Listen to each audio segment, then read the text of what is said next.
Kim Benour est coach et mentor de grands dirigeants d'entreprise. Il est ce qu'on appelle un mindset trainer. Il a également fondé son propre mouvement appelé le mouvement SDAM. Il a également créé un livre autour du développement personnel. Dans cet échange, il va nous partager son parcours, ses plus grands échecs, mais aussi ses plus belles réussites, et également pourquoi et comment il aide les plus grands chefs d'entreprise et les plus grands entrepreneurs francophones à propulser leur activité, mais surtout rester alignés à leurs valeurs. Un échange passionnant que je vous invite tout de suite à découvrir dans ce nouvel épisode. Si tu devais donner un conseil au Kim d'il y a 20 ans en arrière, qu'est-ce que ce serait? On me l'a souvent posé cette question et depuis quelques temps, je me suis dit ça sert à rien de donner un conseil au Kim d'il y a 20 ans parce que ça ne changerait rien aujourd'hui en fait. Mais je vais quand même jouer le jeu. Parce que ce conseil-là va pouvoir servir certainement à des personnes qui ont 20 ans justement et qui sont en train de se lancer. Le conseil que je donnerais, c'est celui que je me suis appliqué quand à 23 ans, j'ai décidé de transformer tout ce que je voulais toucher en or de manière vraiment ambitieuse, mais pragmatique et théorique, pas flatter l'ego. Le conseil, c'est demande autour de toi, pose la question autour de toi, comment tu as fait? J'ai fait ma carrière avec ça. Comment tu as fait? Comment tu as fait? Comment tu as fait? J'allais voir des personnes plus compétentes que moi dans leur domaine, je leur demandais comment ils avaient fait pour en arriver là. Alors bien sûr que au début, j'avais 90% des gens qui ne me répondaient pas, qui m'envoyaient sur les roses et tout ça. Mais à un moment donné, tu vas toujours tomber sur la personne qui va te répondre et qui va te donner le petit conseil. Le conseil va demander conseil avec une question. Comment avez-vous fait? Si tu vois la personne, comment tu as fait? Ça serait le conseil que je me redonnerais ou que je donnerais à une personne qui a 20 ans et qui se lance dans le business.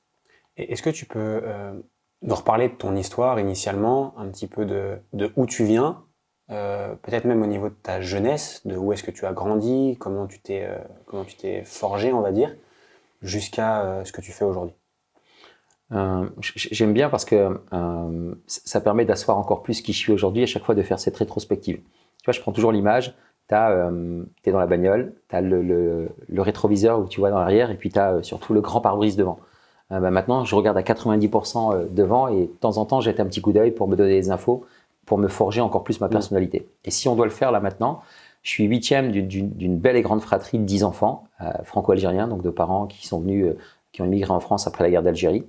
On est dans un petit village à Los Sangoël, à quelques kilomètres d'ici, où j'ai grandi et j'habite encore. On a une jeunesse vraiment douce, chaleureuse dans les corons, le nord, les ch'tis, avec les petites personnes âgées chez qui on allait faire leurs courses. C'était vraiment le truc top. On était les deux seules familles maghrébines dans ce petit village. Enfin, en tout cas dans cette cité, on appelle ça des cités ici.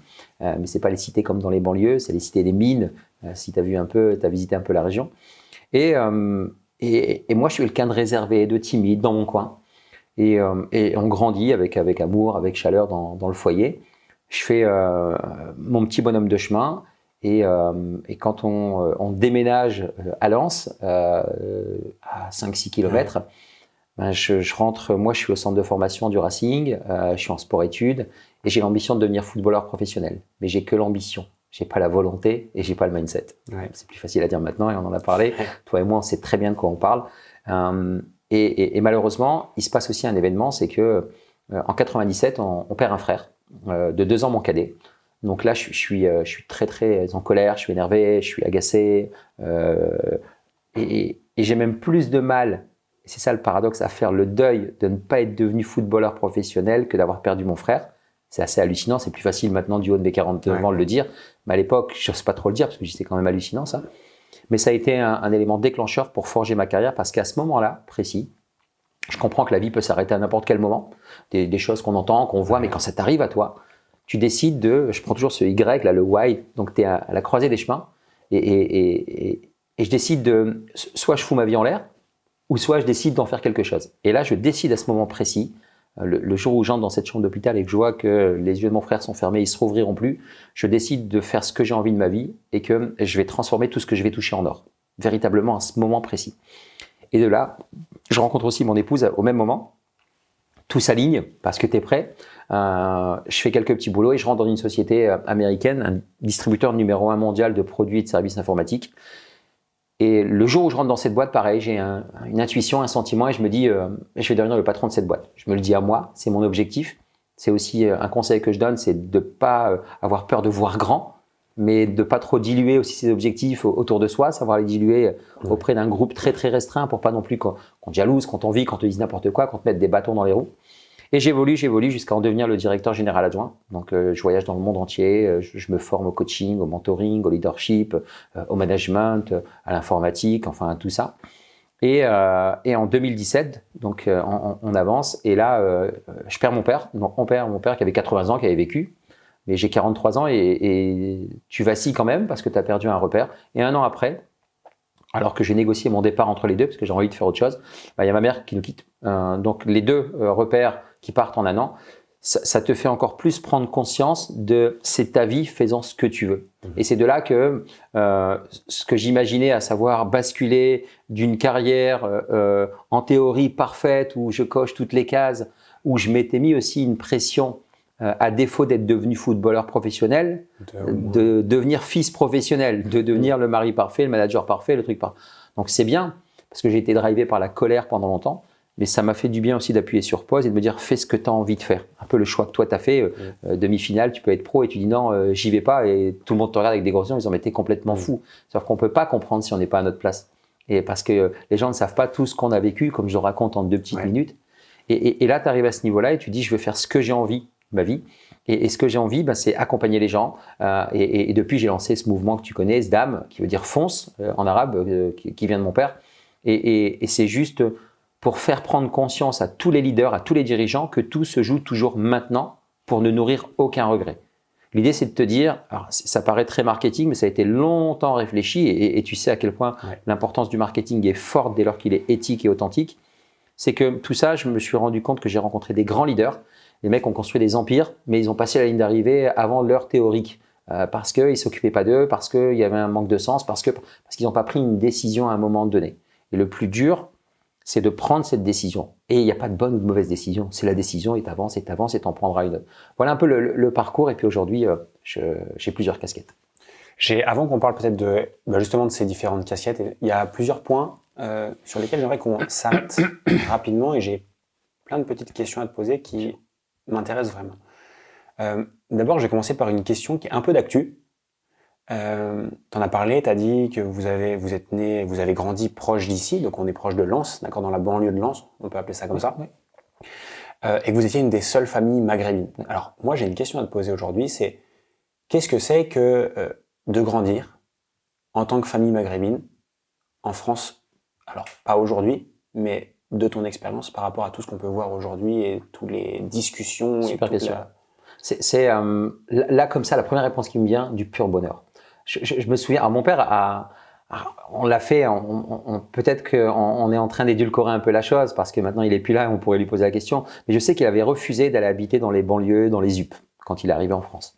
Donc il est passé par Annecy, tiens, j'y pense là maintenant. Ensuite il était à Orange, ensuite il est monté à Boulogne-sur-Mer parce qu'il y avait la sidérurgie, puis après il est arrivé dans le Pas-de-Calais parce qu'il y avait les mines. On avait besoin de main d'œuvre à l'époque. La France avait besoin de se reconstruire après la guerre, donc ils avaient besoin de main d'œuvre. Et nous on a grandi avec une injonction qui était forte, c'est attention, faites gaffe, culturellement on est différent, il faut toujours faire plus. Moi j'ai grandi avec ça, c'était la notion de travail. Quand on me donnait 10 comme objectif, je mettais toujours 20. Donc c'est bien parce que tu étais toujours au-dessus de la mêlée, tu te faisais toujours remarquer, c'est comme ça que j'ai fait carrière, mais en même temps c'était lourd parce que finalement je me mettais une pression et je disais mais j'ai fait 20 et ils sont pas reconnaissants, mais ils m'ont demandé 10, qu'est-ce que tu me racontes? Mais pour revenir à l'essence de ta question, cette différence culturelle, à partir du moment où tu as des parents qui t'expliquent que c'est une force, c'est absolument génial. C'est ce qui se passe en ce moment, tout le paradoxe de la société actuelle, tu as un décalage complet d'identification à la population française. On dit que la société, les mots, ce qu'on entend à la télévision et autres, c'est le reflet un peu de la société française, surtout avec toute l'actualité du moment. Moi, je me suis toujours porté en marge de cette notion de victimisation. l'être humain, par défaut, est un être raciste. J'entends par c'est quoi le racisme? C'est la peur de l'inconnu. Tu vois, j'y mets pas de race, j'y mets pas de culture, j'y mets pas de religion. Donc, par défaut, nous, on est toujours égoïste en tant qu'humain. On est toujours meilleur que notre prochain. On a le sentiment d'être meilleur que son prochain. Et on a toujours été baigné dans une espèce de compétition.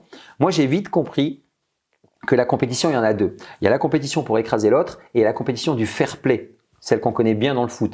J'ai eu des coachs, Ahmed Oudjani, Daniel Leclerc, qui m'ont appris ça. Tu vois, ça m'a beaucoup aidé, en plus de l'éducation de mon père.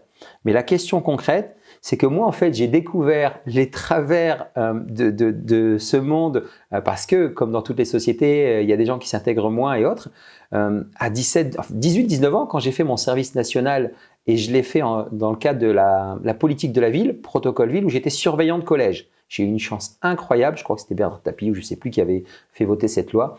Et je devais partir en Allemagne à l'armée, j'étais dépité. Et finalement, je fais mon dossier et je fais mon service militaire à 5 km de chez moi dans un collège où je donne des cours d'informatique, d'anglais et je suis surveillant. Tu vois. Et ce qui se passe, c'est que, je ne sais plus exactement, mais un mois ou deux après la rentrée, on nous appelle à la salle des surveillants, puis on dit montez en salle 300, 301, je ne sais plus. Il y a un souci avec un élève. Je monte et il y a un petit maghrébin avec un pistolet en train de braquer le prof. Pour moi, c'est un film, le truc. Pour moi, c'est un film. Moi, dans mon esprit, il y a cette notion de respect profond du grand frère, des parents, surtout dans la communauté. Donc moi, je rentre, je tape sur le truc, je le prends, je lui mets une petite gifle, je le prends par la truc et je le sors. Tout le monde me regarde estomaqué en disant mais... Et le gamin, il me répond pas rien du tout. Et il est... Alors, je mets pas une gifle devant tout le monde, pardon. Je le chope et je sors. Et dans le couloir, alors maintenant il y a prescription, je mets une gifle comme le grand frère. Je vais le dire au proviseur, je t'explique, au principal. Entre toi et moi, qui va croire? Je dis ce que tu as fait, c'est inadmissible. Et c'est là où j'ai découvert ça. Et quand j'ai raconté, on m'a dit mais t'es complètement fou. C'était un pistolet à grenaille, c'était n'importe quoi. Mais j'ai découvert, c'est ce que je voyais à la télé où ils disaient les Maghrébins dans les banlieues, Je l'ai découvert réellement et je me suis dit il y a peut-être un juste milieu à trouver, mais la vraie réponse, c'est que cette différence a toujours été ma base, ma fondation socle pour m'élever, pour me dire, c'est grâce à cette différence que moi, je suis maintenant africain de naissance, qui vit dans un pays latin en Europe, dans une société, une entreprise multinationale américaine. Alors, je vais te dire qu'au niveau cosmopolite, au niveau culture, j'ai eu cette chance de maîtriser pas mal de cultures qui m'ont fait grandir et qui m'ont fait arriver là où je suis aujourd'hui. Quel est ton point de vue, toi, aujourd'hui, quand tu vois une jeunesse qui est en décalage, notamment on voit par exemple tout ce qui se passe en ce moment, c'est ce que je lis, c'est d'actu, où tu as des jeunes qui se reconnaissent pas ou qui en tout cas se reconnaissent pas dans la France, dans ses valeurs, etc., qui se sentent exclus, une partie aussi de la France qui est raciste. C'est quoi ton point de vue par rapport à la situation actuelle et quel message t'aimerais renvoyer par rapport à cette situation-là? Moi, le message clé, c'est ce que je dis à chaque fois. Être soi, en fait, c'est non négociable. Tu peux faire tout ce que tu veux. Tu ne me retireras pas mon amour pour la France. Tu ne me retireras pas ma nationalité. Tu ne me retireras pas toute mon histoire. C'est Le Forestier, Maxime Le Forestier, qui chantait « On choisit pas ses parents, sa famille, ni les trottoirs de Paris, de Manille ou d'Alger pour apprendre à marcher ». J'ai pas choisi, moi. Donc, je suis né là, c'est pas négociable. Entre guillemets, ne venez pas m'emmerder. Maintenant, il y a un cadre à respecter, et c'est ce que je dis. Ce cadre-là, à l'intérieur, fais ce que tu veux. Tu veux, il y a des règles légales, il y a des règles juridiques que tu te dois de respecter. Tu as le droit de pas être d'accord, mais il y a un certain respect à avoir. Et à toute cette jeunesse qui se sent perdue et qui... Le monde actuel est en train de partir vers les extrêmes. À tout niveau, il y a de plus en plus de pauvres, il y a de plus en plus de riches, il y a de plus en plus d'extrêmes. Il y a vraiment tout ça, et c'est le monde global. Donc c'est pas propre à la France. On met les projecteurs sur la France. La France, c'est un des plus beaux pays du monde, pour ne pas dire le plus beau pays du monde. Tu vois, moi, je l'ai fait en long, en large, en travers, professionnellement, personnellement. C'est juste incroyable. Je suis profondément convaincu que la France n'est pas raciste. Tu vois, c'est toujours les minorités qui crient le plus fort, comme tout. Et à un moment, il faut juste prendre la responsabilité de dire c'est quoi mon rôle à jouer. Et la question, elle est pertinente parce que j'arrive à 50 ans, donc on parlait un peu de la croisée des chemins. Maintenant que je me suis bien rempli statutairement, financièrement, sur la partie égoïque et autres, j'ai envie de redonner. Et peut-être que j'ai une voix à faire porter pour toute cette jeunesse qui est perdue, mais je veux pas entrer dans la politique. On a essayé de m'attirer là-dedans, tu vois. Je veux pas faire ça, c'est pas mon métier, j'ai pas les compétences pour ça. Moi, ce que j'aimerais dire à toute cette jeunesse qui se sent perdue, c'est votre identité, c'est pas uniquement un nom, un prénom, et c'est pas un pays d'origine. L'identité, c'est la personne dans sa globalité avec toutes ses facettes. Et plus tu vas accepter qui tu es, et plus tu vas apporter ta différence à l'économie française comme à ton pays d'origine potentiellement. Je suis franco-algérien, je suis algérien né en France, c'est pas négociable. Venez pas m'emmerder entre guillemets avec ça, je pourrais rien y changer, vous ne pourrez rien y changer. Partant de ce principe-là, comme personne n'a de pouvoir sur ça, on va mettre sa force et son pouvoir on va mettre sa force là où on a un pouvoir d'action. Le pouvoir d'action, c'est d'être inspirant comme on peut l'être, avec toute l'humilité qui s'impose, de dire à toute cette jeunesse qui a envie de réussir, qui soit d'origine étrangère ou pas, parce que maintenant les deuxième, troisième générations, il n'y a même plus d'origine. Ils sont franco-français, mes enfants sont franco-français. Ils n'ont même pas de parents qui sont algériens, tu vois, ou étrangers. Et là où c'est super important, c'est juste d'assumer pleinement qui tu es, toutes les facettes, et d'arrêter surtout la victimisation et de prendre 100% de la responsabilité de tout ce qui t'arrive. Et quand tu prends 100% de la responsabilité de tout ce qui t'arrive, ça t'empêchera pas d'avoir des personnes qui vont venir se mettre sur ton chemin. Mais c'est la même chose pour tout le monde. C'est pas propre. Peut-être que il y a beaucoup plus de soucis potentiels en théorie, en proportion de blocage à l'embauche, à la discrimination, à ça. Ok, c'est un fait. Il y a des chiffres là-dessus. Mais ça ne veut pas dire qu'il n'y a pas de possibilité. Donc moi, je regarde toujours le verre à moitié plein plutôt que le verre à moitié vide. Mais c'est pas qu'une phrase bateau marketing. C'est un fait et j'en suis la preuve vivante. Parce que moi, à l'époque, c'était le nom d'un politicien père avec un œil borgne qui était écrit en grand, en affiche 4x4, c'était écrit 1-1 vite. C'était hallucinant, ça me faisait peur, moi, à l'époque. Ce qui est quand même toujours le cas. Ce qui est toujours le cas. Ce qui est toujours le cas, tu vois. Mais aujourd'hui, ça s'est banalisé, tu vois, dans cette approche-là. Et moi, ça me faisait peur à l'époque. Je voyais ma mère qui était inquiète. C'était flippant. Mais j'ai toujours regardé les opportunités. C'est vraiment se concentrer sur les opportunités. Il y a toujours eu, il y a et il y aura toujours des extrêmes. Comme dans le business où tu auras des haters qui vont te dire c'est nul ce que tu fais, c'est pas bien. Soit tu te concentres sur eux et t'avances pas, soit tu te concentres sur une partie de personnes qui peuvent t'aider à évoluer et là tu vas évoluer même dans les endroits les plus reclus, les plus difficiles. Je le dis avec le recul nécessaire parce que on va me dire t'es gentil, t'as pas grandi à Aulnay, au Cité des 4000, ci et ça. J'ai plein d'amis là-bas.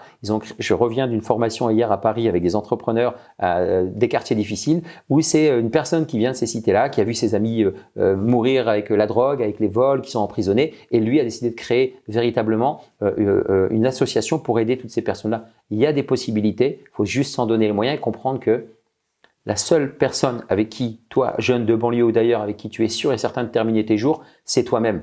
Décide de ce que tu veux faire de ta vie et mets une première action et une deuxième action et profite de ce chemin-là. Comme dit Kobe Bryant, the reward is the journey. Donc la récompense, c'est le chemin, c'est pas une destination. Donc c'est ça le message que j'aimerais leur faire passer. Super. Je vais repartir sur une autre partie dont tu as parlé. Tu as aussi parlé de ta famille, en l'occurrence également de tes parents et de ton papa. Ouais. À quel point ton papa a impacté qui tu es aujourd'hui et le chemin que tu as tracé? Il y a encore 10 ans à 100%. C'est-à-dire que j'étais la copie conforme avec toutes ses qualités et ses défauts parce qu'il nous a formatés. Vous avez tous vu le film, j'ai oublié le titre, sur les sœurs Williams, mais il est juste incroyable. Le père, d'accord, le père qui coach. Okay, incroyable. Il les formate, mais il les formate avec amour et bienveillance. Les gens ont souvent dit, c'est toujours pareil, tu vois que la partie émergée de l'iceberg et tu dis mais c'était un dictateur, c'était si, alors que l'amour qu'il leur a donné et il en a fait des championnes du monde incroyables. Mon père est arrivé, donc lui pareil, 8e ou 9e d'une grande fratrie, le dernier, son plus vieux frère, il a vécu la guerre 14-18, enfin des choses assez hallucinantes et lui il a vécu 2 guerres. Il était très jeune, de 39-45, et la guerre d'Algérie. Et il a vécu des choses assez lourdes parce qu'il a vu sa famille décimée, il a vu des gens, c'est temps de guerre. Il y a des dommages collatéraux d'un côté comme de l'autre, on commence pas à compter. Ouais. Malheureusement, la guerre, c'est comme ça. Donc il est venu avec ses secrets et il est parti avec ses secrets. Et il a voulu absolument nous formater et pour lui, il y a un cadre, c'était super important. Mon père nous disait toujours, ne marchez jamais en terre rouge. Pour lui, la terre rouge, c'est comme si tu marches sur de la lave.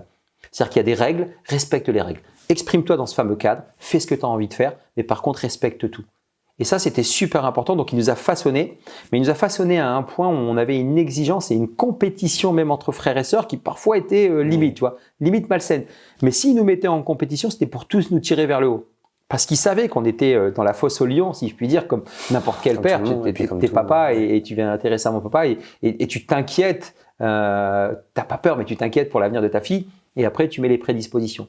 Et si je te dis à 100%, c'est que moi, j'ai vite compris que ce père qui était très autoritaire, à qui il y avait une éducation, tu vois, le père maghrébin, machiste, mais en même temps avec un cœur gros comme ça, c'était lui le daron, quoi. C'était le boss. Et c'était lui qui drivait la machine à la maison. Et puis, la mère était là et elle faisait en sorte qu'il y avait le foyer chaleureux et autres. Moi, j'ai vite compris en tant que gamin, il y avait cette peur respectueuse. Moi, j'ai dit, tiens, je vais aller le taquiner. Et je vais aller le chercher parce que j'avais vite compris, très jeune, qu'à prédisposition équivalente, il y avait des humains qui pouvaient gravir construire des empires et d'autres non. Donc, on est tous des êtres de chair, de sang et d'émotion. Donc, j'ai commencé à aller le chercher pour dire, raconte-moi un peu, quand tu étais gamin. Au départ, il me rembarrait, tu sais. Et tout doucement, il a commencé à m'expliquer. Puis, il a commencé à ouvrir un peu plus son histoire. Et j'ai compris. Alors, il est parti avec des secrets qu'il m'a pas expliqués. Il m'a dit qu'il a vu sa mère se faire tuer par des personnes qu'il connaissait. C'était en temps de guerre. Et ça, il est parti avec ça, par exemple. C'est lourd comme truc. Donc, comprenant ça, ça m'a permis, très jeune, de ne plus jamais juger les gens sans essayer de comprendre tout ou partie de leur histoire. Mais tu peux pas comprendre l'histoire de la personne. Donc, tu vois, t'arrives et tu dis, putain, j'aime pas lui ça m'a dit. Tu sais pas ce qu'il a vécu. Juste prends un pas de recul et essaye de savoir. Tu peux, on juge de prime abord. Mais plutôt que de juger, aie un ressenti, mais pas de jugement. Prends le recul nécessaire. Et c'est ce qui m'a permis de me remettre en question et de comprendre pourquoi je réagissais comme ça. Pourquoi est-ce que j'avais cette exigence, pourquoi j'avais ce perfectionnisme, pourquoi je me sentais le plus beau, le plus grand, le plus fort de toute la famille, comme tous les frères et sœurs, parce qu'on avait cette compétition et ils nous tiraient vers le haut. Et ça m'a complètement forgé et c'est ce qui m'a permis d'avoir cette résilience, cette abnégation, de gravir les échelons malgré l'entreprise dans laquelle j'étais super, très tolérante, très ouverte. Mais pour autant, tu sentais des fois qu'ils n'étaient pas très contents que moi j'évolue aussi rapidement. Mais j'avais les coudées suffisamment franches pour ne pas tomber dans les travers de la comparaison, pour dire j'ai mon objectif, j'y vais. Il nous a à tous transmis cette notion de sdam, de foncer parce que la vie passe vite et de pas se préoccuper de ce que disent les autres si et seulement si ton intention de départ elle est pure. Ça, c'est le plus important. Si tu as une intention de départ qui est pure, tu peux soulever des montagnes. Pas tout le monde a la chance, déjà pour certains, d'avoir un père qui les a vus grandir. Et pas tout le monde a la chance d'avoir choisi, entre guillemets, qui sont nos parents. Et je pense à des gens, alors soit qui n'ont pas eu de papa, malheureusement, et je pense aussi peut-être à d'autres qui ont des parents qui sont pas forcément modèles, rôle modèle, ou peut-être juste des personnes qui n'ont pas forcément envie d'avoir le même, par exemple, avenir que leurs parents. Qu'est-ce qu'on doit faire dans ce cas-là? Est-ce que tu as une idée? Est-ce que tu as une vision là-dessus? Je l'ai appris sur le tard. Et parce que c'est pas ton cas et parce que tu as pu t'inspirer de ton papa au début. D'une part, mais aussi parce que je rejoins ce que tu dis. Moi, j'ai cassé les codes. C'est-à-dire que avec un ou deux de mes frangins au départ, on est sorti de la catégorie socio-professionnelle populaire, ouvrière, à la catégorie cadre. Et là, on est en train de casser un peu des codes, ce qui n'était pas l'héritage que l'on avait. S'il y a un message à faire passer, tous ceux qui ont encore leurs parents, quelle que soit la relation qu'ils ont avec, comprenez que vous ne devez rien à vos parents. Ne rien devoir à ses parents, c'est se délester d'un espèce de poids, d'une charge mentale, mais ça ne veut pas dire qu'on n'a pas un devoir de continuité de ce qu'ils nous ont légué. D'accord ? Et ceux qui n'ont pas forcément connu ou autres, ou ceux qui ont des relations qui ne sont pas forcément les plus saines, vous ne pouvez pas leur en vouloir parce que vous ne connaissez pas leur histoire. Donc c'est juste de se détacher de ça et surtout, même si on a eu nos parents, moi j'ai eu de la colère. Mon père a eu des comportements de connard. Ça ne veut pas dire que c'en est un, excuse-moi la digression. Hein. C'est dur de dire ça, tu vois. Et plus vite je me suis, j'ai apprivoisé ça, plus vite je me suis dit, mais je peux pas lui en vouloir. Parce que lui, il voulait juste nous protéger, nous faire ci, puis il avait ses histoires, ses problèmes, il a vécu des choses. Donc, sachez que vos pères ou vos mères ont vécu des choses et que si vous êtes là aujourd'hui, ils vous ont quand même transmis le plus beau des cadeaux, c'est la vie, quoi. Qu'on le connaisse ou qu'on le connaisse pas. Alors, au-delà de cette approche fleur bleue, de manière pragmatique, c'est juste de comprendre que tu es là, avec ton histoire, c'est ta principale force. Parce que tout le monde a une différence à apporter. On a eu l'occasion de discuter de nos pères respectifs, avec nos éducations respectives et ainsi de suite. C'est ce qui fait qu'on est là aujourd'hui. Parce que même s'il y a eu un manque d'attention, un manque d'amour, si moi, c'était pas le foyer sur lequel on était sur les genoux. Moi, je me souviens pas avoir été sur les genoux de mon père. Hein. Je m'en souviens pas, tu vois. Je m'en souviens vraiment pas. Il avait 10 personnes à gérer, il avait sa tribu, il devait gérer tout ça, sa tribu au bon sens du terme. C'était pas le papa que tu vois dans les films. Non, jamais de la vie. Et l'entrée, c'était tout le monde, c'était les souris qui se barraient, tu vois. C'était Tom et Jerry, tu vois. Mais toujours, par contre, cet amour et cette chaleur dans le foyer. Mais tout ça pour te dire que faisant une force. Et moi, cette colère que j'avais vis-à-vis potentiellement de mon père, vis-à-vis de cette partie de France qui était un petit peu raciste, vis-à-vis de ma différence, vis-à-vis de moi, vis-à-vis de tout ça, ça a été mon moteur. Mais jusqu'à un moment. Donc cette colère qui te drive, à un moment, il faut juste la transférer en amour inconditionnel pour dire c'est comme ça, j'ai pas besoin de me prendre la tête et ça va te propulser encore plus. Donc par rapport à cette question, tous ceux qui n'ont pas forcément connu leur père ou qui n'ont pas la relation idéale comme on voit dans les films, juste se dire c'est votre vie en fait. Vous ne devez rien à vos parents. Vous avez juste un devoir de reconnaissance qui vous ont donné la vie et c'est juste mental. Mais cessez de vous mettre une espèce de pression en disant ouais mais vis-à-vis de mon père ouais mais ça veut pas dire que vous les aimez pas. Et quand je dis ça, ça attise des discussions en disant mais tu te rends compte de ce que tu dis? Mais ça veut pas dire que je les aime pas. C'est cette notion tu sais de besoin d'approbation de l'extérieur parce que les parents veulent que l'on avec nos filles, on a compris que elles nous appartiennent pas nos filles avec ma femme. C'est dur de dire ça. Hein. Et c'est de comprendre ça, c'est que c'est ta vie et que quel que soit l'endroit de ta vie où tu es, il y a à un moment donné des personnes qui ont eu un acte d'amour pour te donner la vie. Donc reviens à cette essence-là et dis-toi juste que si tu es là et si tu as l'occasion de les avoir encore, dépêche-toi d'aller discuter avec eux de ces sujets-là. Contrairement à ce que tu penses, à un moment, ça reste des êtres de chair, de sang et d'émotion, ils vont s'ouvrir pour discuter. Ouais. Je te fais un petit partage qui est un peu plus personnel. Bon, tu le sais, mais peut-être... Enfin, je le répète pas souvent, mais moi, je suis issu d'une famille d'agriculteurs. Ouais. Donc, j'ai grandi dans les fermes, j'allais traire les vaches, je conduisais des tracteurs, etc., etc. Je suis très vite allé dans le foot, mais j'ai aussi très vite su que personnellement, être agriculteur ne m'intéressait pas, c'était pas du tout ce que je voulais faire de ma vie, etc. Et je sais qu'au fond de moi, c'était pas évident de faire comprendre à son père que tu n'allais pas reprendre la paire familiale. Du moins, c'est ce que moi je pensais, que c'était dur, etc. J'avais du mal à lui dire que c'était pas du tout ma vie, etc. Et surtout, en fait, j'ai fait le choix à un moment donné de dire, ok, ma vie, je ne veux pas qu'elle soit dans la ferme, je ne veux pas que ma vie soit ça. J'ai décidé de prendre un autre chemin. Et je me rappelle que c'était extrêmement dur à faire, mais ce qui m'a beaucoup aidé, c'est en fait une vidéo que j'ai vue un jour sur YouTube d'un gars, c'est Ed Milet, je sais pas si tu connais le gars, c'est un mec aux États-Unis, et dans cette vidéo qui était à l'époque je parlais pas du tout anglais, et du coup c'était sous-titré, je sais plus c'était une vidéo, sur une vidéo sur YouTube, et en fait dans ce truc il dit tu as aussi le droit d'être la première personne qui va changer la vie de ta famille. Yes. Tu vois ce que je veux dire? 100% d'accord. Et de changer la condition. Et je me rappelle en fait que ça m'avait fait un déclic. Top. En disant j'ai le droit d'être ce maillon, tu vois, de la famille qui peut changer un petit peu. Alors lui il disait le cours de l'histoire de ta famille, c'est un truc à l'américaine. Ouais. Et de se dire je veux un truc différent, je veux changer les choses. Et c'est vrai que je voulais pas vivre en tant qu'agriculteur, ça m'intéressait pas, et surtout, je me suis dit, j'aimerais donner la possibilité aussi à mes enfants, ma famille, etc., aussi de choisir ce qu'ils, eux, feront derrière, et ça, c'était quelque chose d'hyper important pour moi. Et un autre truc sur lequel je voudrais faire un petit partage dessus, c'est, t'as parlé de la notion de famille, t'as dit la famille parfaite, comme dans les films, etc., et plus j'avance dans le temps, et du haut de mes 30 ans, donc tu vois, j'ai pas non plus le truc, mais de mon vécu, et je serais curieux d'avoir ton retour là-dessus, je remarque qu'on a tous une vision idéale de c'est quoi une famille parfaite, parce que les films, parce que les réseaux sociaux, aujourd'hui tu vois des gens sur Instagram, ils sont tout beaux, tout propres, la peau toute lisse, les enfants qui rigolent toute la journée, t'as l'impression que chez les autres c'est toujours mieux que chez toi. T'as l'impression que tout le monde a une meilleure famille, des meilleurs frères et sœurs, des meilleurs parents, et ça c'est complètement faux. C'est une fausse image, je trouve, que le monde d'aujourd'hui nous façonne, et sur lequel des fois on pourrait se perdre, parce qu'on pourrait se dire, mais en fait moi j'ai pas eu tout ça. Moi comme tu dis, j'ai pas eu mon père qui me jetait sur le joue, c'est aussi mon cas. J'ai pas eu, je veux dire, nous on n'allait pas à Walt Disney tous les week-ends, loin de là, on partait pas non plus en vacances, etc. Et tu pourrais te dire, et tu pourrais même croire que t'es pas tombé dans la bonne famille, limite. Alors qu'en réalité, quand on ouvre le rideau et qu'on regarde un petit peu chez les uns et les autres, ce qu'on remarque, c'est qu'il n'y a aucune famille de parfaite. Et que tout le monde a ses problèmes. Tout le monde a des engueulades entre frères, sœurs, frangins, parents, etc. Est-ce que toi, tu as un point de vue là-dessus? Aujourd'hui, le mien, c'est de dire que il faut arrêter de se comparer juste aux autres et arrêter de croire que tout ce qu'on voit, c'est vrai. Les films, c'est faux. Netflix, c'est faux. Instagram, c'est faux aussi. Et juste comprendre que rien n'est parfait et c'est juste à nous, en fait, d'essayer de rendre les choses meilleure, ou du moins comme nous, on a envie qu'elle soit. Je trouve que j'abonde à 100% dans ton sens et j'aime beaucoup l'exemple que tu donnes. Moi, je le dis différemment, mais c'est la même chose. Hein. C'est oser remettre en cause des certitudes. C'est pas parce que tu viens d'un monde populaire que tu dois être la lignée complète. Et plus vite tu vas avoir le courage de dire ce que tu as envie de faire, et plus ça va aller. C'est quoi le courage? C'est le cœur, l'ouvrage.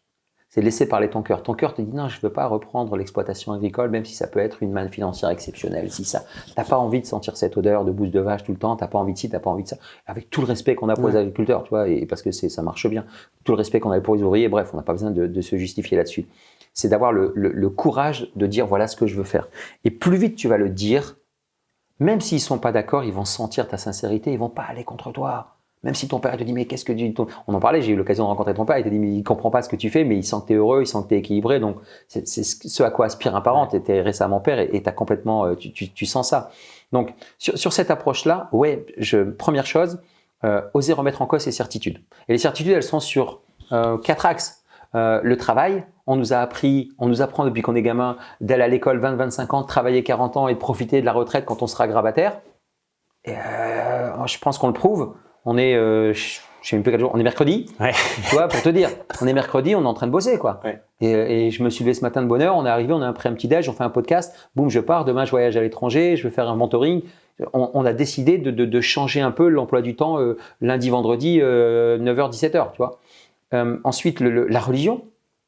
Faut faire comme ci, il faut faire comme ça, faut faire comme ci. Tu as le droit de remettre en cause certaines certitudes parce que les textes sacrés ont été interprétés par les êtres humains. Toi, c'est quoi ton libre arbitre? Je rappelle juste que l'être humain est le seul être vivant sur cette planète à avoir le libre arbitre. Utilise-le.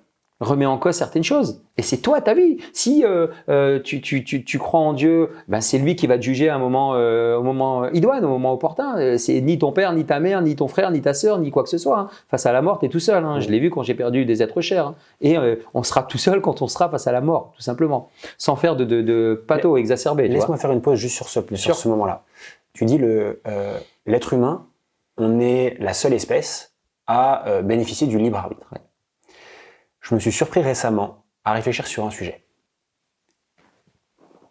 Je me rendais compte que quand j'écoutais du contenu, des formations, des vidéos YouTube, je me forme beaucoup sur YouTube, je lis et je regarde aussi davantage aussi l'actualité en ce moment, j'ai envie de commencer à comprendre ce qui se passe dans notre monde, etc.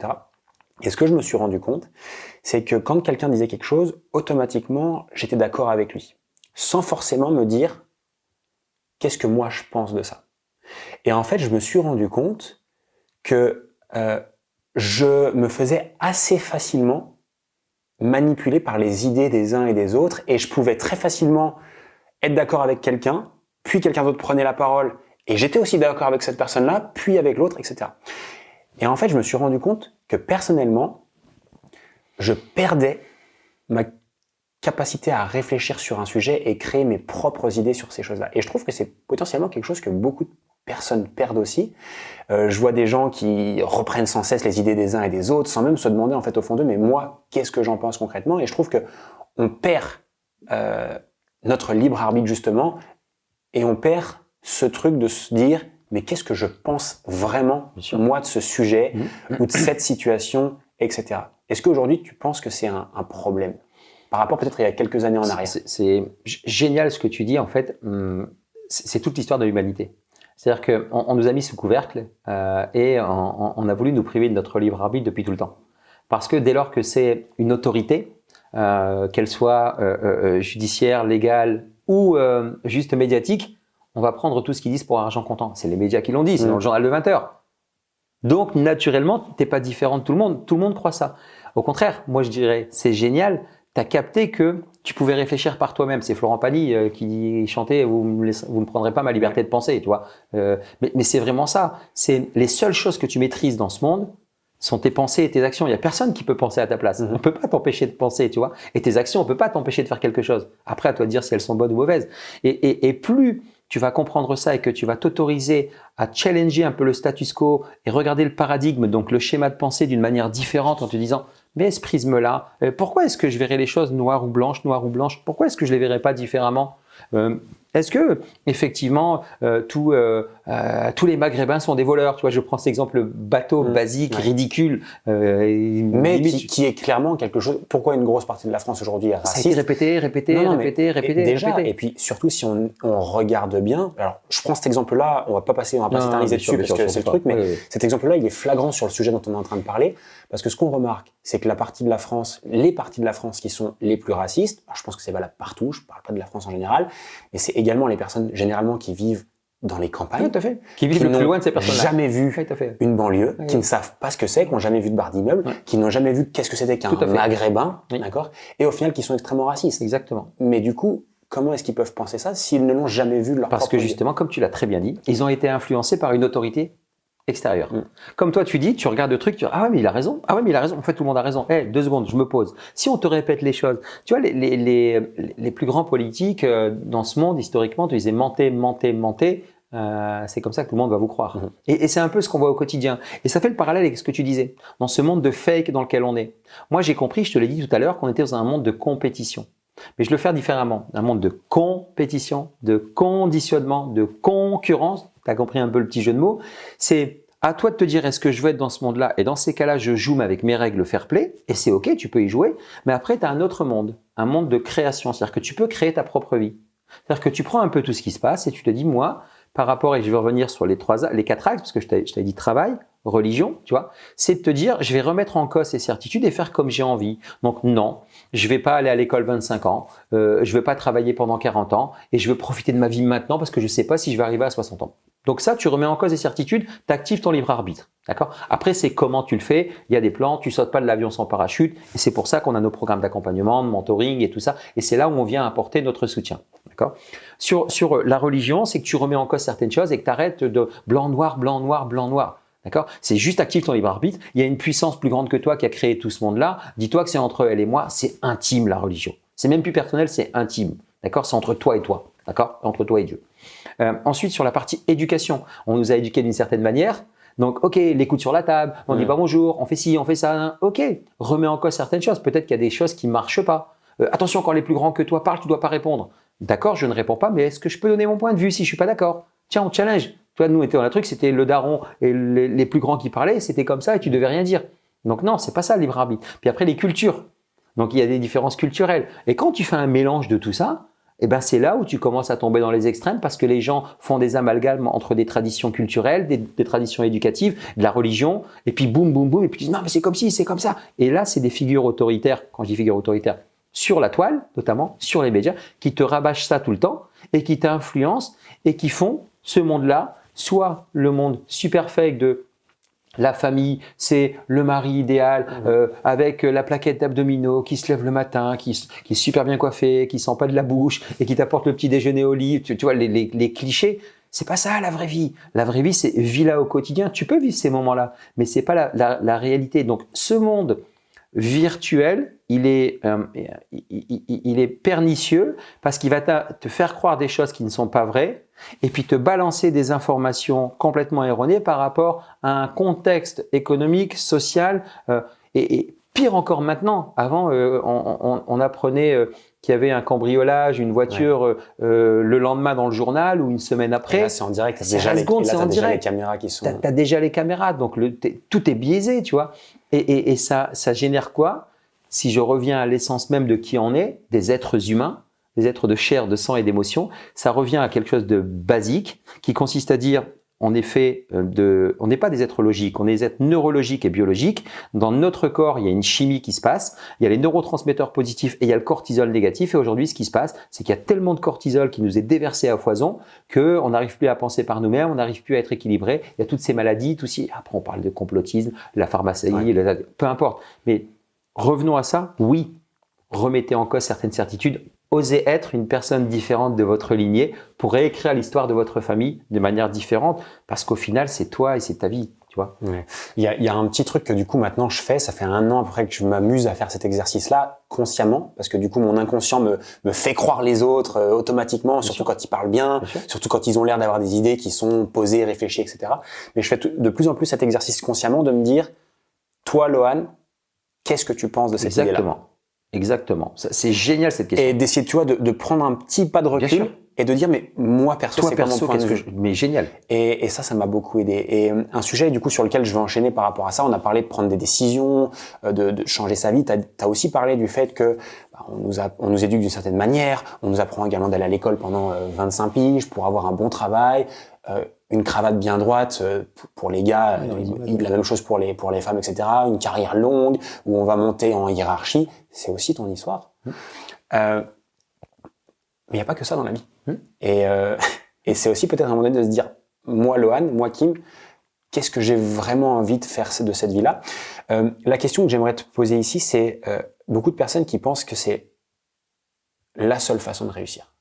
C'est-à-dire aller à l'école longtemps, avoir une carrière, être carriériste, c'est-à-dire avoir une carrière dans une ou plusieurs boîtes.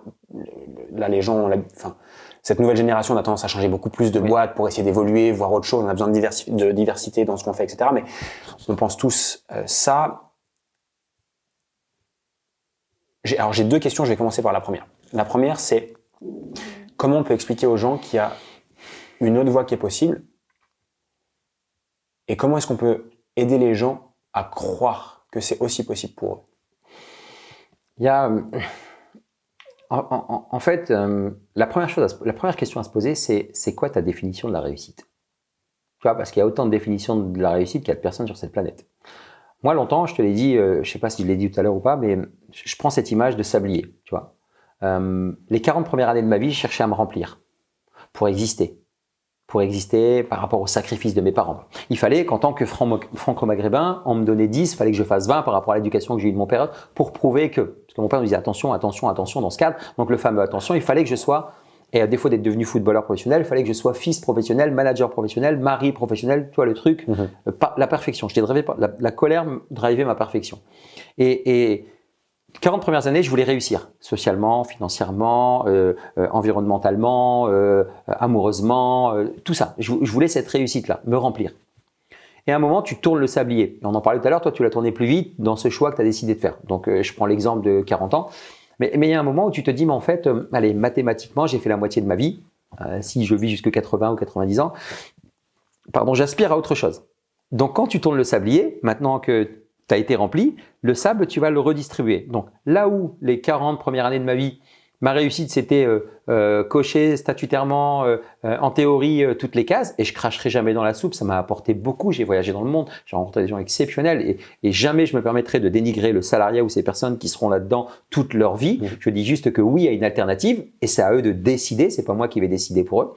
Et quand j'ai retourné le sablier, j'ai décidé d'avoir une définition de la réussite qui soit complètement différente, qui est ma réussite, c'est totalement moi. C'est le fameux être soi, c'est non négociable. C'est-à-dire que tu me vois ici dans l'interview avec Lohan, tu me vois au mariage de ma fille, tu me vois sur un terrain de golf, tu me vois avec ma femme à un déjeuner, je serai la même personne. Je chercherai pas à être une personne différente pour bien parler parce que j'ai mon costume en tant que directeur général adjoint en parlant avec des jolis mots et ainsi. Stop. Ça veut pas dire que j'étais pas moi avant.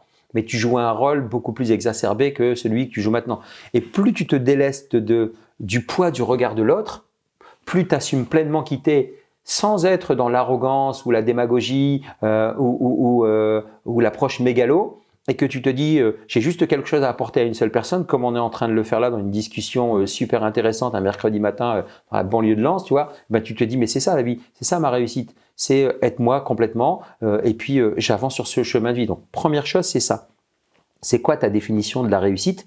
Et une fois que tu as ça, c'est d'oser, encore une fois, faire les choses que ton intuition sait déjà. C'est pas moi qui le dis, c'est les plus grands de ce monde. Allez relire véritablement les citations que vous mettez sur vos fils d'actualité ou que vous affichez dans vos chambres.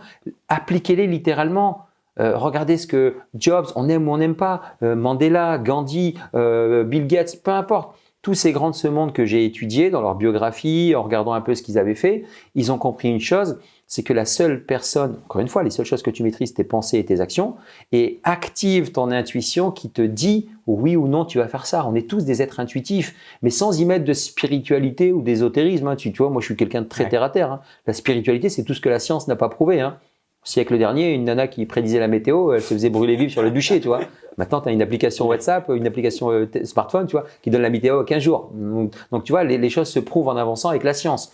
Moi, je dis juste que active ça, quoi. Toi, si tu as décidé de pas aller, alors que tu sors d'une demi-finale de Coupe de France vers le monde du football professionnel et d'avoir cette liberté de pouvoir voyager où tu veux, quand tu veux, tout en gagnant bien ta vie, intuitivement, tu savais. Alors, ça veut pas dire que ça va pas être dur, que ça va pas être compliqué, mais c'est ça la récompense de ce truc.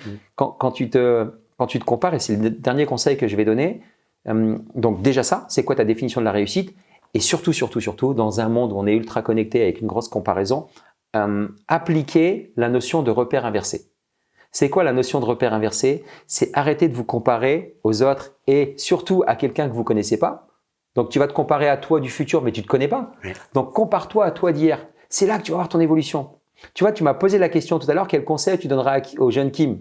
Ben, en fait, ça m'a permis de faire cette rétrospective dans le petit rétro que je t'ai évoqué en disant, mais en fait, ouais, entre le petit gamin timide et je m'imagine, tu vois, je le ressens, je me vois dans la cuisine de Maison des Mines avec les parents, télé noir et blanc. Il y a plein de trucs qui me viennent, toutes nos Madeleines de Proust et autres, et tout le parcours que j'ai fait.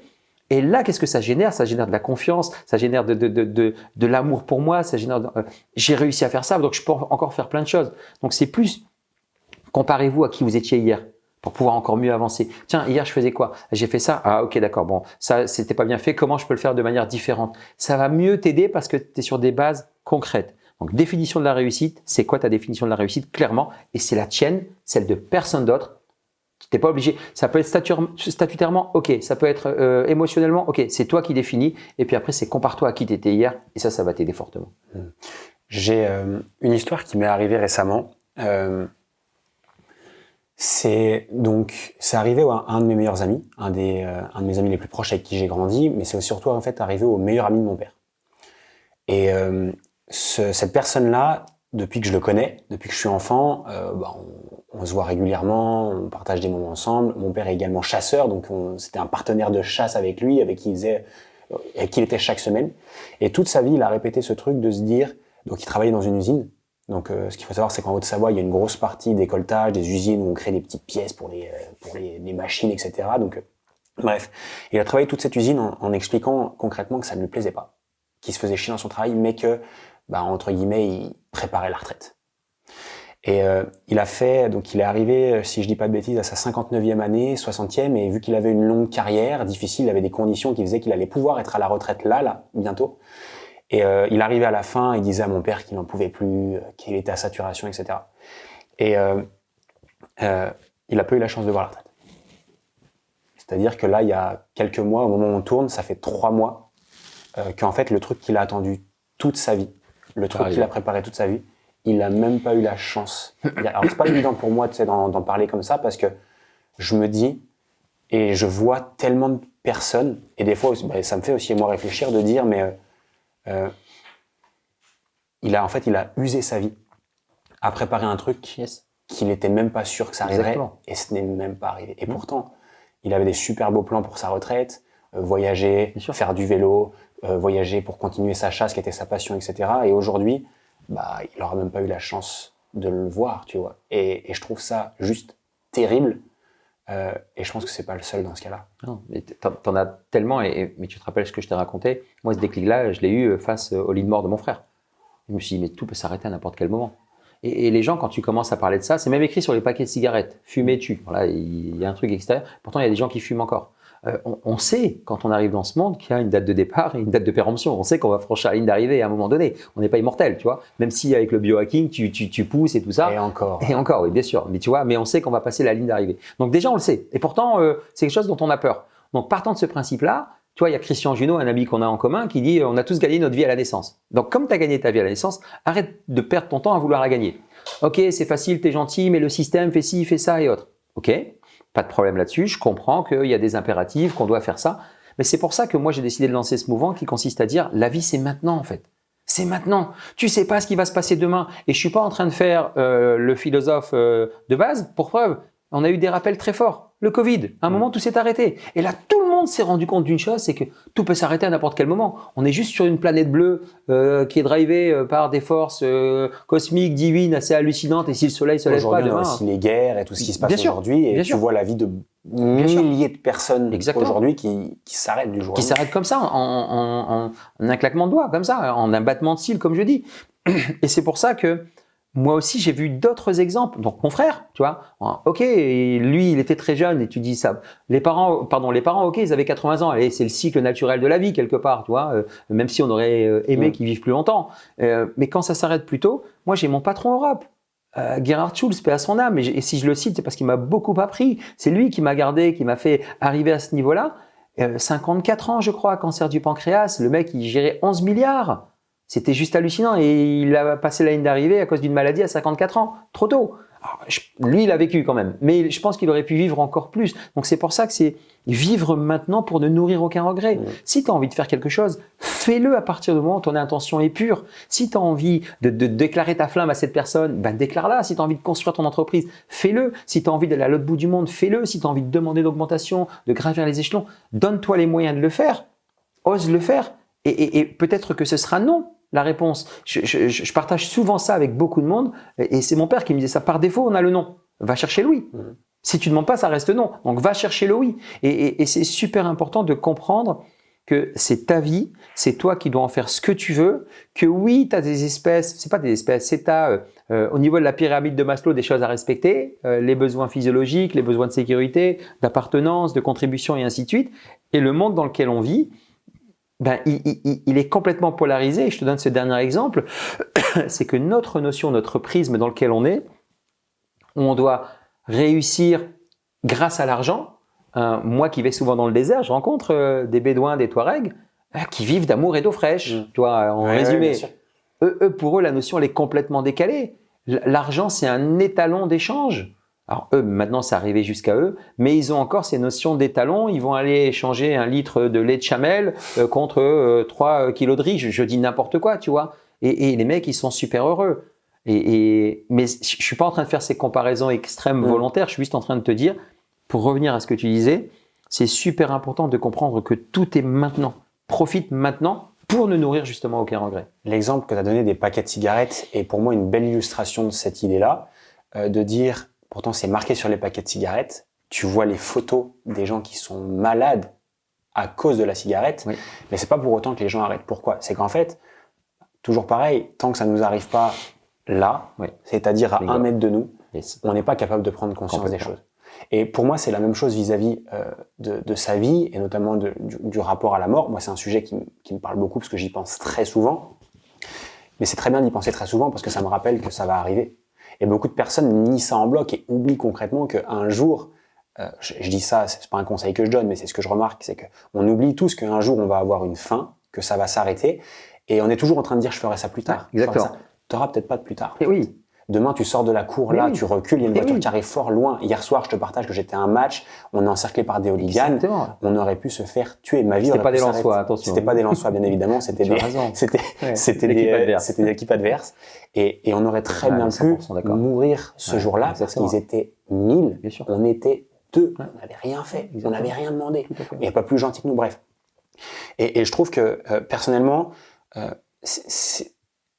je pense souvent à la mort et en tout cas j'ai l'impression que pour moi c'est quelque chose qui me va bien parce que c'est pas négatif et au contraire ça me rappelle que je dois faire ce qu'il faut et ce que j'ai envie de faire maintenant, travail, famille, etc., etc. Et pour moi c'est un bon rappel. Et j'ai aussi un truc que je te partage et d'ailleurs pour m'en rappeler je me suis tatoué, tu vois, sur le bras. On verra pas ça si on écoute ça en podcast, mais c'est un petit rappel. Donc tu vois ton petit copain le sablier aussi et t'as aussi des jetons de poker. Et en fait je fais toujours ce que moi j'appelle l'analogie du casino. C'est que la vie, c'est un petit peu comme le casino. Tu as le vrai casino qu'on a l'habitude et qu'on connaît tous, et tu as aussi le casino de la vie. Dans les deux cas, tu arrives au démarrage, on te donne des jetons avec lesquels tu arrives. Certains en ont beaucoup au début, certains en ont un peu moins. Tu as la chance de pouvoir jouer ces jetons-là tout au long de ta vie. Certains ont des piles qui grossissent, d'autres beaucoup moins. Il y en a qui s'enrichissent beaucoup, d'autres également un tout petit peu moins. Mais la seule différence entre le vrai casino et le casino de la vie, c'est que dans le vrai casino qu'on connaît tous, tu peux reprendre tes jetons et tu peux repartir avec du casino. Casino de la vie, tu sais que quoi qu'il en soit, à la fin de ta partie, tu laisseras tes jetons sur la table et ils sont redistribués aux autres. Et pourquoi je me suis tatoué moi par exemple sur le corps ? Parce que c'est hyper important pour moi de me rappeler de ça. T'as beau avoir la plus belle entreprise, t'as beau faire le plus d'argent, être le plus beau, avoir les plus beaux abdos, avoir X followers sur Instagram, à la fin, il n'y aura plus rien. Et me le rappeler très souvent, me permet aussi de garder un tout petit peu la tête sur les épaules et d'essayer vraiment de me concentrer sur ce qui est hyper important pour moi. C'est absolument génial ce que tu dis dans le sens où il devrait y avoir plus de messages comme ça pour profiter au quotidien. On a tous vu l'interview de Bernard Tapie. C'était sur TF1, je crois, 50 minutes inside, mais ça a été repris, tu vois. Et à un moment, là, je sais plus exactement les mots, mais on a juste à le revoir, mais elle lui disait, mais c'est quoi votre plus grand regret? Qu'est-ce que vous regrettez le plus? Et il dit, ma voix! Parce que Nanar, c'était Nanar, tu vois, c'était avec sa voix, et ça a fait toute sa carrière. J'aurais jamais pensé qu'un jour j'aurais plus de voix. Exactement. Et c'est exactement ce qu'il dit, j'aurais jamais pensé qu'un jour j'aurais plus de voix.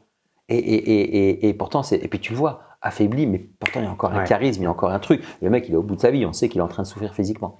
Mais moi, ce que j'ai compris avec la mort, elle nous accompagne tous finalement au quotidien, d'accord? Mais on veut le balayer, mettre sous le tapis, sauf que c'est la réalité. On est en plein automne là, ce qui se passe devant nous, c'est des feuilles qui sont en train de tomber, qui sont en train de mourir, mais qui vont redonner de la vie et autres. Je te dis ça pourquoi? Sans y mettre de connotations religieuses et autres, ni spirituelles, moi, de manière pragmatique, j'ai compris que la mort, c'est pas le contraire de la vie en fait. On nous dit c'est quoi le contraire de la vie? C'est la mort. C'est faux. Le contraire de la mort, c'est la naissance. En fait, on naît et on meurt. Et c'est ça la vie. Et c'est une différence super importante. Parce que partant du principe que tu sais que les choses vont naître, elles vont grandir, tu vois, c'est tous ces cycles et ces courbes sinusoïdales qu'on retrouve dans tout, dans les saisons, dans notre humanité, notre vie humaine physique, dans les courbes de la bourse, dans ton business. C'est que ça. C'est que des cycles dans la vie. Il y a des cycles émotionnels. T'es bien, t'es pas bien, t'es bien, t'es pas bien. Bah, tu comprends que tu nais, tu évolues, tu vieillis, tu meurs. C'est ça la vie en fait.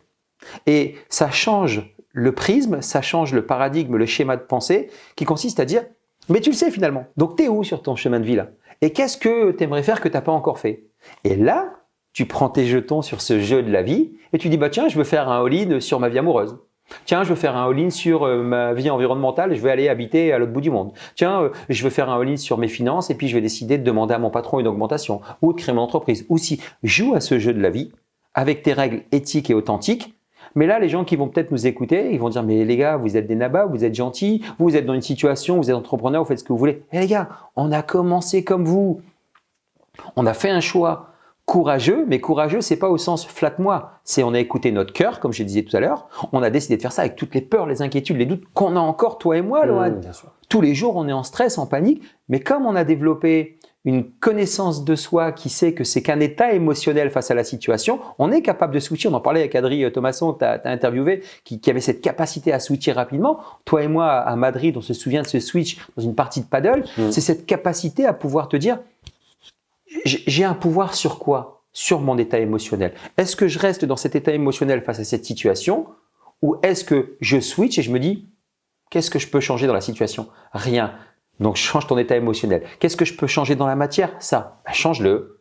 Change-le, tu vois. Et plus tu vas être là-dedans, plus tu vas avoir une vue hélicoptère de ta vie qui est ta naissance. Tu vois, t'imagines ce jeu-là de table de poker et que tu dis le point A, c'est ma date de naissance, le point B, c'est ma date de mort, je sais pas où il est, et puis je suis là. Ouais. Ben, comment j'aimerais aller là et profiter, comme le dit encore une fois Kobe Bryant, du chemin, du parcours pour arriver à cette destination qui serait, tiens, si je devais mourir, j'ai réussi à construire un empire, j'ai écrit mon nom en lettres d'or, j'ai laissé un héritage avec un mouvement, mes enfants ont ça comme éducation. Peu importe, c'est ton choix. Et décide ça et profite de ce moment-là en disant, je vais jouer et puis je vais jouer en vivant des expériences parce que la vie n'est rien d'autre qu'une suite d'expériences. Il y a des personnes qui pourraient écouter ça. On est passé par là aussi et c'est pour ça que je trouve cool qu'on puisse en parler. Et comme tu l'as très bien dit, on passe aussi toujours par là. Oui. Il y a des personnes qui peuvent écouter ça aujourd'hui et qui peuvent avoir des projets qui leur tiennent à cœur. Ça peut être lancer leur propre activité pour devenir indépendant. C'est un sujet qu'on connaît bien. Ça peut être, je sais pas, poursuivre un projet non profitable. Alors je sais pas comment on appelle ça, mais associatif ou quoi, caritatif pour aider les autres. Il y en a d'autres, ça va être de se lancer dans une carrière de quelque chose au travers de leur passion, par exemple. Ils ont un petit truc au fond d'eux qui les titille, certains depuis quelques mois, d'autres depuis plusieurs années. Ils savent qu'ils doivent le faire. Ils savent qu'ils ont envie de le faire. J'espère qu'un épisode comme celui-ci pourrait peut-être créer un truc. Mais il y a toujours un truc qui peut parfois les freiner. Souvent, ça va être différentes peurs. Ça va être la peur de se rater, peur d'échouer, peur du regard des autres, peur de réussir, peur de réussir. Peur du manque financier. Voilà, manque financier notamment. comment on le reconnaît? Comment est-ce qu'on peut identifier que on est sujet à ces peurs? Et deuxième question, comment les surpasser, les affronter et surtout passer au-delà pour vivre pleinement en fait de ce truc qu'on a au fond de nous? Je vais t'expliquer comment moi c'est arrivé pour moi et je vais essayer de l'expliquer le plus, comme Einstein dit, comme un gamin de 6 ans. Si tu sais expliquer un problème à un gamin de 6 ans, top. Si tu sais pas expliquer un problème comme à un gamin de 6 ans, c'est que c'est toi le problème, tu vois. C'est à un moment, il y a juste ton corps qui est le véhicule de ton âme. Tu vois, on le fait différemment. Il y a ton corps qui fait partie de toi intégrante et qui va représenter un peu ce que tu ressens. Donc ton corps va t'envoyer des messages. Si tu n'écoutes pas à un moment donné, tu vas commencer à tomber malade, tu vas commencer à avoir des soucis. Moi, j'ai commencé à avoir des pelades nerveuses. Moi qui suis franco-algérien, maghrébin, donc avec une peau basanée, des bruns, donc ça se voyait fortement les pelades. Et c'était mon corps qui m'envoyait des messages. Donc et j'arrêtais pas de me dire mais quitte ce boulot, quitte ce boulot, quitte ce boulot. Mais j'avais peur. J'avais peur de manquer financièrement, j'avais peur de socialement descendre l'échelle, moi qui avais tout réussi, je passe de directeur général adjoint à merde, tu vois, dans ma tête, à chômeur. Il y a eu toutes ces peurs. Première chose, la peur, elle est dans l'échelle émotionnelle que j'évoquais avec les cycles. La peur, c'est une invitation en fait. Plus la peur est forte, c'est plus tu dois y aller. Tu vois, la peur, c'est l'adrénaline qui se déverse à foison dans ton corps pour battre Usain Bolt aux 100 mètres si tu as un pitbull qui est en train de te courir après. Tu vois. Donc, c'est un signal. C'est une invitation à te barrer vite de là, tu vois, pour reprendre l'image. Maintenant, faut pas le faire en sautant de l'avion sans parachute. Ça se prépare. Donc, tu dois préparer tes arrières en disant, c'est quoi ma plus grosse peur? Est-ce que c'est la peur du manque financier? Ouais, c'est la peur du manque financier. Ok. Donc, j'ai peur de manquer financièrement. Donc, j'ai négocié mon départ. J'ai eu du temps et de l'argent. J'ai investi dans l'immobilier. Si j'ai une merde, je vais en bien immobilier. Ça me permet de vivre encore X années. Donc, tu viens calmer tes peurs reptilienne comme ça. Je le fais schématiquement, on pourrait en parler des heures et des heures. Et chacun peut l'adapter à... Et chacun l'adapte à son niveau, d'accord? Surtout dans un pays comme la France qui permet de faire des transitions avec des indemnités. C'est vraiment, faut juste remettre ça en place, quoi, tu vois. C'est un atout que très peu de personnes ont sur cette planète. Hein. C'est juste incroyable. Hein. Et faut non pas profiter, non pas abuser. C'est juste utiliser. Tu as cotisé à un certain moment. Tu peux aussi profiter du système dans le sens rendre au système ce qu'il t'a apporté, parce que maintenant, en tant qu'entrepreneur, on crée de l'emploi, on crée de la valeur aussi, tu vois. Donc, il faut le faire de manière complètement décomplexée. Une fois que tu as ça, ça va être de te dire, ok, maintenant comment je switch, parce que c'est un peu, c'était ça la question. Donc il y a déjà ça, et comment je peux appréhender, comment je peux passer à l'action. C'est encore une fois par le fait de te dire une phrase que j'aime beaucoup, c'est si tu as peur du poids de l'échec, je te laisse même pas imaginer le poids des regrets. Dis-toi juste à un moment, ferme les yeux et dis-toi, tiens, je mets dans la balance mes regrets. À la fin de ma vie, il y a une étude qui a été faite par une infirmière australienne. Hein. C'est dans un hôpital pour les soins palliatifs, et elle disait c'est quoi votre plus grand regret? C'est de pas avoir vécu ma vie pleinement, c'est pas avoir fait ce que j'ai envie de faire, pas avoir pris assez de temps pour moi, blabla, blabla, blabla. Et cette discussion-là, je l'ai eue avec mon père, où j'étais cadre dirigeant. Je rentrais avec le costard, alors on avait le droit de plus mettre la cravate, mais je rentrais avec ce costard trop serré. Pas physiquement, mentalement, tu vois, cette prise en doré. Et je me pose, je me souviens, j'enlève mon manteau et mon père est sur son fauteuil en train de se frotter les pieds comme ça. Il aimait bien ça devant sa télé. Et je lui dis, tu sais pas, je lui parle en algérien. Je lui dis, papa, voilà, j'en ai marre, j'ai envie de quitter. Il me dit, non, mon fils, tu te rends pas compte, t'as vu le boulot que t'as. Puis je lui dis, mais tu sais, j'ai pas envie d'arriver à 70, 80 ans, être assis sur un banc et me dire, si j'avais su.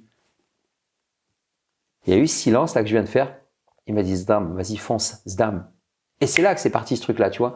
Et alors, on n'est pas obligé d'avoir ces déclics-là, parce que là, on va parler des personnes qui disent ouais, mais tout le monde n'a pas vécu ça. Donc juste, on revient pragmatiquement, c'est de te dire ces peurs et tout ça, c'est normal. La peur, c'est une invitation. Va regarder le besoin qui est pas nourri derrière. Le besoin, il est quoi? De liberté, de reconnaissance. Nourris ce besoin et fais cet exercice en disant, je vais mettre d'un côté, si je le fais pas, quel regret j'aurai? Et le poids de l'échec. L'échec, tu peux rebondir parce que si tu as échoué, c'est que tu as mal fait les choses. Donc, par itération, tu dis qu'est-ce que j'ai mal fait, je recommence. Le repère inversé dont on a parlé tout à l'heure. Ce que toi et moi, on a fait. Hein. Quand on a nos discussions, on sait comment on a évolué. Et là, tu vas juste te dire, je vais, dans cette balance, dire le poids des regrets, il est beaucoup plus fort que le poids de l'échec. Donc, je vais inverser les choses. Je vais échouer davantage. Vas-y, fonce. Et puis, on verra bien si ça réussit ou pas. Quoi. Si tu es face à quelqu'un qui est bloqué ou se bloque, en fait, la réalité, c'est se bloque. Ouais, tout à fait. Avec cette problématique du jugement des autres. Ouais. En tout cas, si je parle un peu pour moi, moi j'ai une activité où je parle d'argent. Ouais. sur Internet, c'est-à-dire devant tout le monde. Sujet tabou en France, on le sait. En plus de ça, tu t'en parles ouvertement devant tout le monde. Tu es issu d'une famille d'agriculteurs, etc. Je sais pas comment, en réalité, je ne sais pas comment c'est perçu par ma famille. J'ai une idée, mais je ne sais pas vraiment. Mais je sais que pour moi, c'est difficile. Toujours. À l'heure actuelle, de parfois me dire je suis en train de parler de sommes astronomiques, je gagne aussi très très bien ma vie. Et parfois, c'est difficile de se dire mais qu'est-ce que ma famille doit en penser, mes parents, mes sœurs, mon entourage proche. J'ai mis en place quelques petits trucs, en fait, justement pour réussir à me détacher de ça. Est-ce que tu as des conseils, toi, à donner pour ces personnes-là qui seraient, entre guillemets, victimes ou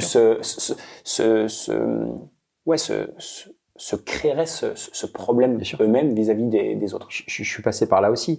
Et dans ta question, tu as la réponse, ce qui est génial. Parce que je suis sûr que ça va te faire tilt aussi chez toi. Aujourd'hui, tu te poses quand même cette question et tu continues à le faire.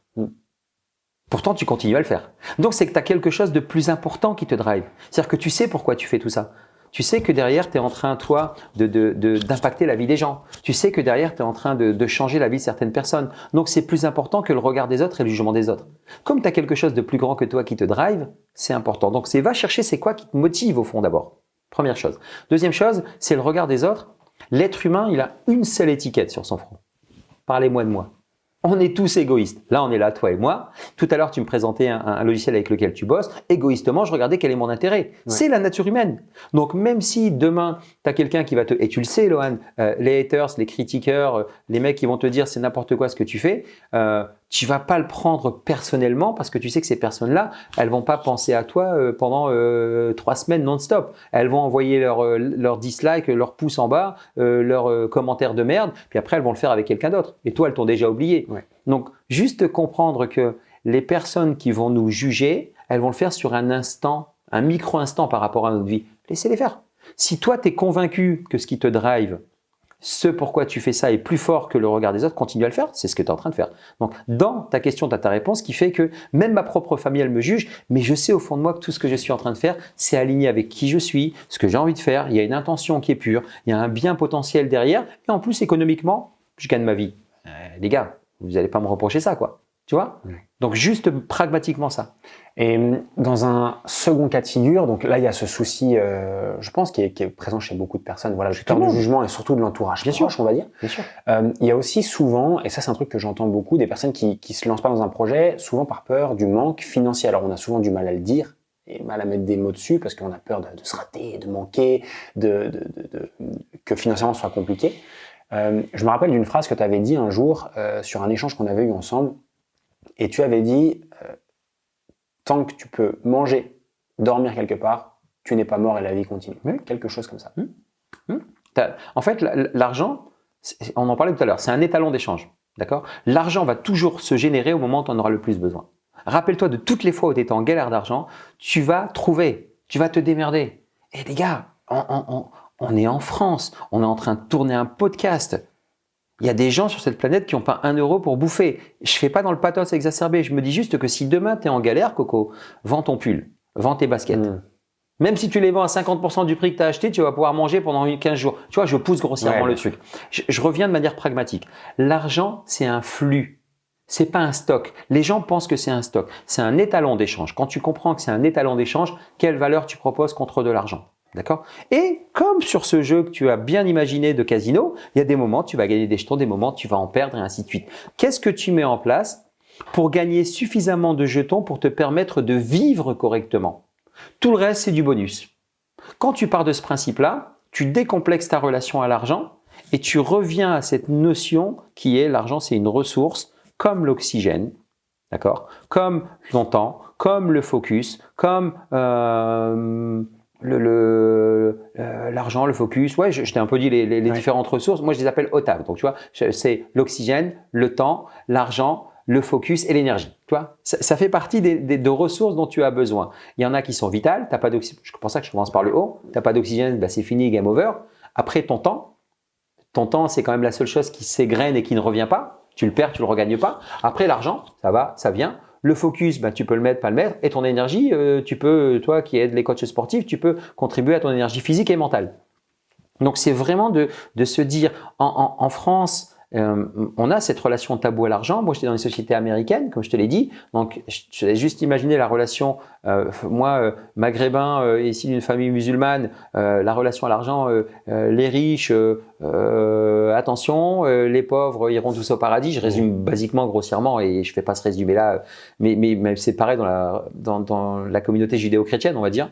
Et partant de ce principe-là, ayant vécu en France avec la relation tabou à l'argent et les États-Unis complètement décomplexés, je me suis fait ma propre opinion. J'ai activé mon libre arbitre en me disant mais c'est quoi l'argent pour moi? C'est ça, ça, ça, ça, ça. Et j'en ai fait une relation décomplexée qui me permet de vivre. Mais ça m'empêche pas d'avoir des peurs de manquer parce que je reste un humain. J'ai peur de manquer. Je sais que l'argent va m'aider à vivre encore plus d'expérience. Après, je vis en France. J'ai un niveau de vie qui nécessite de payer certaines choses. Même si je peux optimiser avec des montages fiscaux, légaux et autres, ça m'empêche pas de payer des charges. Ça m'empêche pas de payer beaucoup d'impôts. J'ai encore mes frustrations, j'ai encore mes peurs, mes doutes, mes inquiétudes. Mais j'ai compris une chose, c'est que l'argent va se générer au moment où j'en aurai le plus besoin. Il y a beaucoup de personnes qui justement lancent pas des choses en se disant et si je perds tout? C'est un petit peu ça la question qui vient souvent. Et si je retombe à zéro? Et si je perds tout ce que j'ai, etc. J'ai une phrase moi que j'ai beaucoup aimé, enfin que j'ai beaucoup aimé. J'ai pas ce problème-là personnellement. J'ai jamais eu en fait, parce que pour la simple et bonne raison que j'ai déjà une fois tout planté, tout perdu, zéro. Pour la faire hyper courte, je lance mon 3e business en même temps. 3 trucs en même temps, un truc pas faisable. Je croyais que j'étais un super héros du business et que j'avais tout compris. J'en plante un. Je paye tous les mois de ma poche les salariés, les employés, etc. J'avais un peu d'argent de côté. Je retombe à zéro. Je suis obligé d'essayer de revendre un peu mon matériel que j'avais c'était un coffee shop à l'époque, pour finir de payer les CDI plus l'argent que je leur devais à tous en fin, également la fin de mon bail, les trucs que je devais payer, le stock que je devais payer de mes derniers fournisseurs qui restaient, etc. Pour arriver à quoi? Je crois que j'avais 17 € sur le compte, quelque chose comme ça, un jour. Et c'est pas si vieux. 5 ans en arrière. C'est très récent même. C'est pas si vieux. Et ce jour-là, j'ai compris une chose. Déjà, c'est que la vie, elle continuait. C'est-à-dire que j'ai eu la chance d'avoir à côté de moi aussi quelqu'un qui m'a beaucoup aidé, Julie, donc ma compagne aujourd'hui, qui m'a payé le loyer, payé les courses, et qui m'a aussi avancé de l'argent pour m'aider à lancer mes projets d'après. Et il y a une phrase que j'ai entendue plus tard, et que j'aime beaucoup et qui résonne beaucoup par rapport à ça, c'est de dire que la vie, c'est un jeu, et comme un ring de boxe. Et la chance que tu as, c'est que tu peux prendre des coups. Tu peux tomber au sol. Mais tant que tu tapes pas 3 fois en abandonnant et que tu n'abandonnes pas, tu peux toujours te relever. Et ça, c'est tellement vrai. Et comme tu l'as dit, l'argent part, revient. Et si tu fais les choses comme il faut, il reviendra. Bien sûr. Et c'est exactement ce que tu exposes avec ton tatouage. C'est un jeu, des fois fait all-in, mais fait all-in intelligemment. Fais all-in au niveau du cœur si tu aimes quelqu'un, fais all-in au niveau de te lancer dans ton business, mais fais-le en ayant préparé tes arrières. Donc c'est jouer à ce jeu de la vie avec vos règles éthiques et authentiques. J'aurais 2 questions pour toi pour terminer cet entretien. La première serait si, avec les sujets sur lesquels on a échangé aujourd'hui, et peut-être pour les gens qui écouteraient et qui seraient encore avec nous là sur cet épisode, et également par rapport à ton parcours, quels seraient les conseils que moi j'appelle des conseils de vieux briscard, c'est-à-dire de personnes qui ont déjà fait une partie des choses que certaines personnes aimeraient faire? Quels sont les conseils que tu donnerais justement aux gens qui nous écoutent et qui sont dans ces situations un peu dont on a parlé, envie de lancer quelque chose, un projet de cœur, ou peut-être qui ont déjà quelque chose et qui veulent peut-être se lancer sur un autre truc qui les motive vraiment? Quels seraient, toi, personnellement, Kim Benour, les conseils que tu aimerais adresser à ces personnes-là? Et je vais même revenir sur ma toute première question de cet épisode-là. Qu'est-ce que tu conseillerais à un Kim d'il y a 20 ans en arrière? Avec tout ce qu'on s'est dit, c'est décide en fait de ce que tu as envie de faire. Et décider, c'est de mettre une première action en fait. Parce que dans notre tête, on décide tout le temps, tous les soirs, on se dit c'est bon, demain je me remets au sport, demain j'investis dans les cryptos, demain j'achète un appartement. C'est juste avant de se coucher, on refait le monde, tu vois, et on le fait tous ça. Et personne va me bullshiter là-dessus. J'ai tellement étudié, analysé et discuté. Et quand on est allongé sur son lit avant de s'endormir, on est les rois du pétrole. Le dimanche soir avant que la nouvelle semaine commence. Exactement.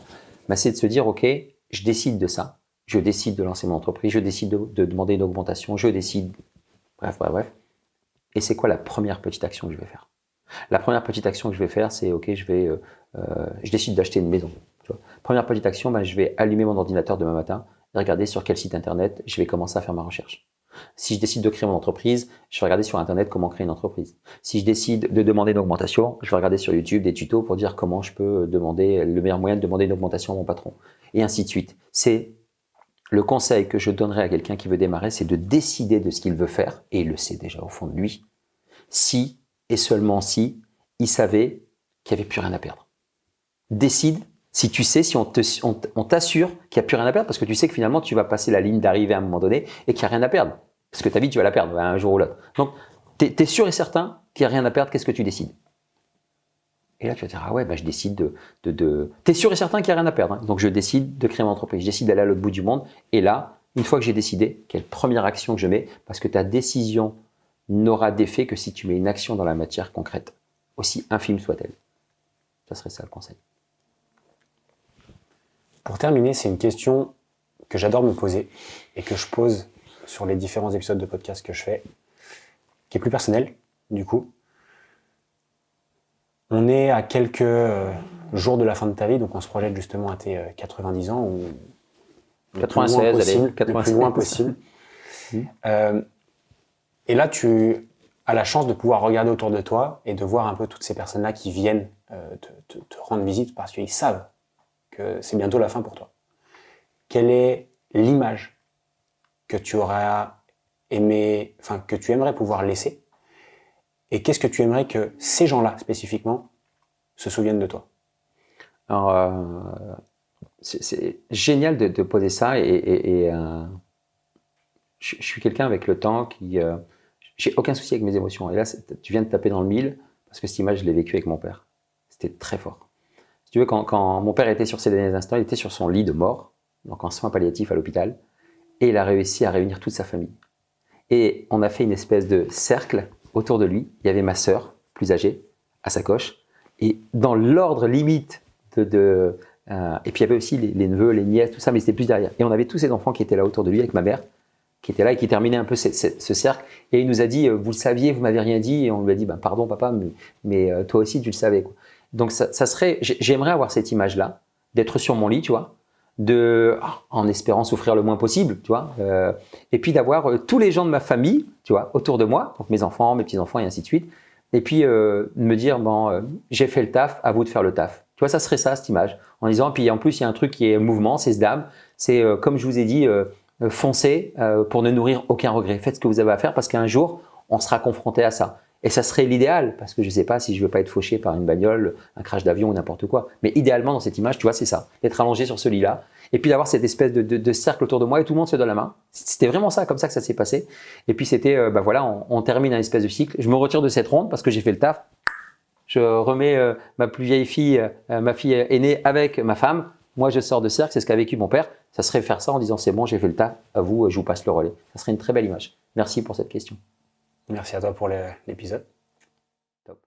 Un grand merci pour avoir regardé cet épisode avec Kim Benour. J'espère sincèrement qu'il t'aura aidé et encore merci d'être resté avec nous jusqu'à la fin. Ce podcast et cette chaîne ne peuvent grossir que grâce à une chose, grâce à toi.